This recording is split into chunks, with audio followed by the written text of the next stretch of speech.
You shouldn't be here unless you've already subscribed to Dr. Nightmare.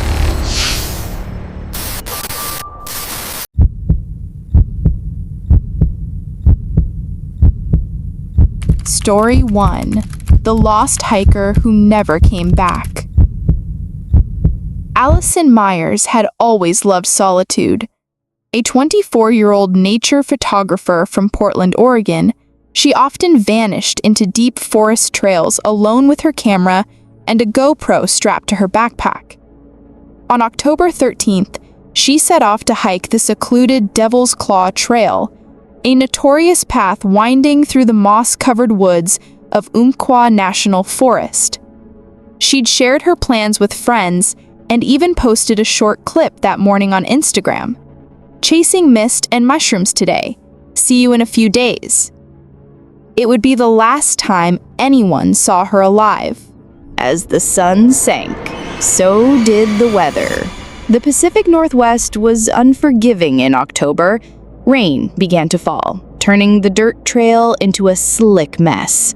But Allison pressed on, unknowingly passing a crumpled, faded warning sign half buried in wet leaves.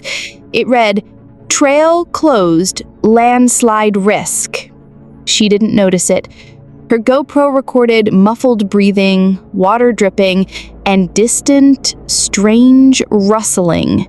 The forest seemed alive, but not in the comforting way Allison was used to. Her last photo, timestamped 5:42 p.m., showed a blurry figure far behind her, nearly hidden behind a crooked cedar. 2 days later, the park ranger found her camp, a small tent pitched beside a fallen log near the riverbank. Her bag was there, her boots were there, even her camera was there, but Allison was not. What unsettled the ranger most wasn't the missing hiker. It was a single cassette tape found gently placed on her sleeping bag. No one uses cassette tapes anymore, but someone had left it there. The label just read, "Silence 01. No other signs of struggle or wild animals. No footprints. Just the endless whispering of pine needles in the wind." Back at the ranger station, they played the tape. What started as soft static quickly escalated into wet breathing, the sound of twigs snapping, and then Allison's voice, terrified, whispering, "He's still following me. He doesn't blink." Then screaming, and after that, silence. It was unlike anything they'd heard before. The FBI got involved. 4 surveillance drones were launched. A cadaver dog tracked her scent to the top of a cliff, but the trail just stopped, like she'd vanished into thin air. The only consistent clue? A lone footprint, larger than average, bootless, found near the cliff's edge. Locals began to talk.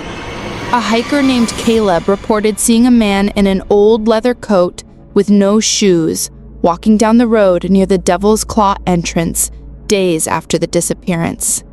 His hair was wet, his eyes distant. When Caleb slowed his car, the man just stared, expressionless, before disappearing into the fog. The description matched a myth from the 90s, a man named Rick who vanished from these same woods, accused of killing 3 backpackers. He was never found. They called him the Hollow Man, a nickname from a journal left behind by a victim, scribbled with one sentence: "He takes your voice so you can't scream." A week later, Allison's parents received a small brown box in the mail. No return address. Inside was her GoPro, heavily scratched but intact. The SD card had been replaced with another cassette tape. This one was marked silence_02. The audio was nothing but an endless loop of static, until the very end, when a low, crackling male voice whispered, "She screamed too much." Police traced the postmark to a rural drop box, 20 miles from the original hiking trail. Security footage showed a tall man in a hoodie with no shoes placing the package in the chute. Allison Myers' body has never been found. Her Instagram remains frozen in time. Her last story, saved by a friend, shows a blurry figure behind her just before her signal cuts out. To this day, hikers on Devil's Claw Trail report hearing a woman calling for help, her voice echoing across the trees. But no matter how hard they search, she's never there. And sometimes, they say, you'll hear the soft hiss of a cassette tape spinning in the wind, right before you see a man with no shoes watching from the trees. 3 months after Allison vanished, another hiker went missing. Trevor Dunn, 42, a wildlife vlogger and former Army Ranger. He was more experienced, better equipped, and had followed every safety protocol. Trevor was documenting reclusive owl species in the same region where Allison had disappeared. His last video, uploaded to his channel, ended with him zooming in on a strange tree carving near the Devil's Claw Trail. It looked like a crude figure etched into the bark. Long coat, arms down, no face.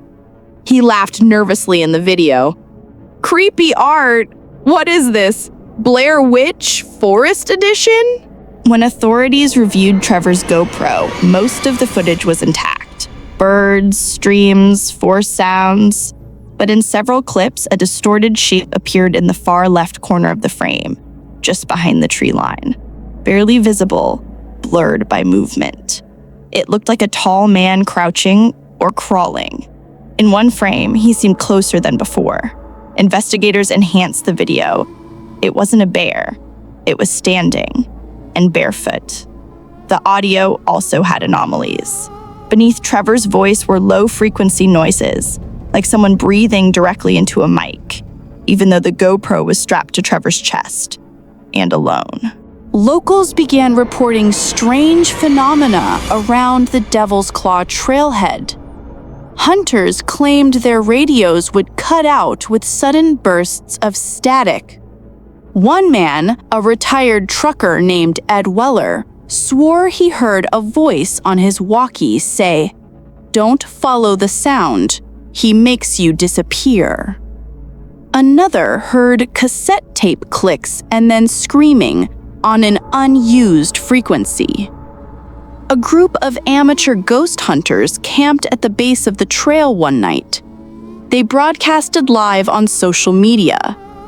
At 2:13 a.m., the screen glitched. The only visible part was a dark silhouette pacing at the edge of their tent. When the screen returned, the tent was empty. The feed ended with the word "Silence 14" flashing in red. 1 year later, during controlled forest clearing, park rangers found something unexpected. An old leather-bound journal wrapped in plastic and buried near a dry creek bed. Inside were pages written by hand, shaky, sometimes unreadable. The first page was signed, Allison Myers. The entries were short, cryptic.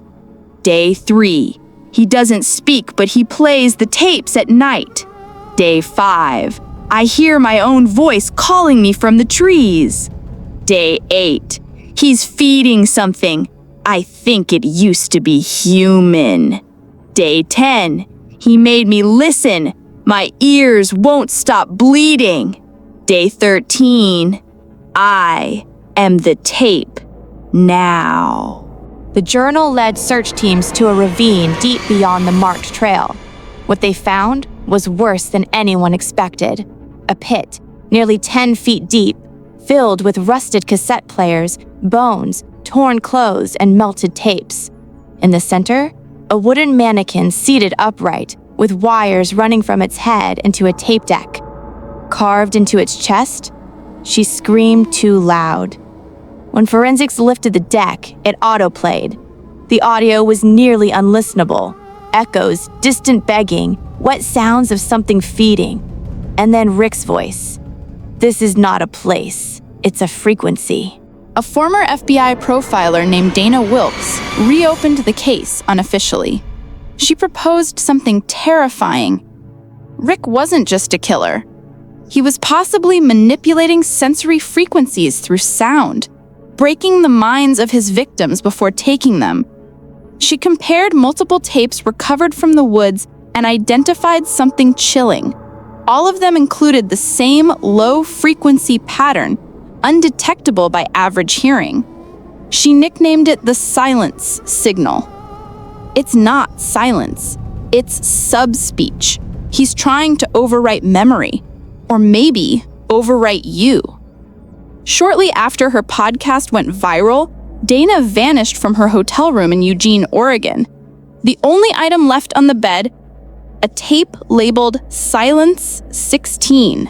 Recently, hikers uploaded new drone footage over the Devil's Claw Forest. Most of it looked normal: trees, birds, a distant cabin ruin. But in one frame, as the drone hovered near a clearing, a barefoot man in a coat looked up, straight into the lens. The drone spiraled out of control and crashed. Its onboard camera recorded 5 more seconds. A boot. A bloody tape. The shape of a woman's hand buried in pine needles. And Rick's voice whispering, "She stopped listening, so I stopped her."